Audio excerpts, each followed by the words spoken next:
বলিউডের প্রভাবশালী কাপুর পরিবারের কন্যা সানায়া কাপুর এবার নাম লেখাতে চলেছেন বড় পর্দায়। বাবা সঞ্জয় কাপুর ও মা মাহিব কাপুরের মতো তিনিও ছবি অঙ্গনে একটু আলাদা করে নজর কাটছেন। এর মধ্যে এলো সুখবর, জানিয়ে মুখ খুলেছেন কাপুর কন্যা নিজেই। বিস্তারিত ডেস্ক রিপোর্টে।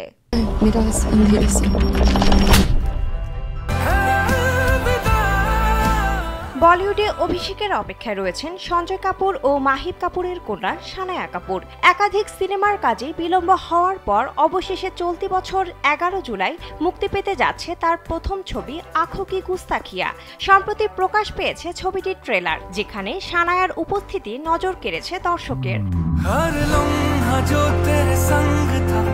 ভারতীয় গণমাধ্যমকে দেওয়া এক সাক্ষাৎকারে মুখ খুলেছেন সানায়া।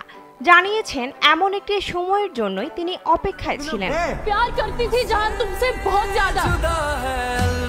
সাক্ষাৎকারে সানায়া বলেন, এটা একেবারেই অবাস্তব এক অনুভূতি। যখন ইউটিউবে নিজেকে দেখি তখন খুব আবেগপূর্ণ হয়ে যায়।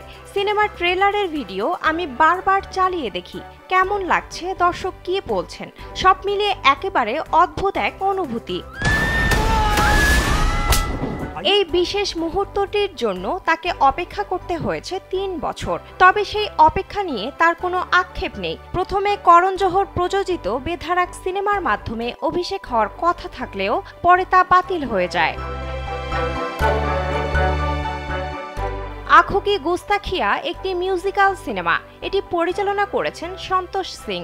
সিনেমায় সানায়ার সঙ্গে জুটি বেঁধেছেন জনপ্রিয় অভিনেতা বিক্রান্ত মেসি। ছবিতে আরও অভিনয় করেছেন তরুণ অভিনেতা জায়েন খান দুরানি। বিনোদন ডেস্ক, কালবেলা।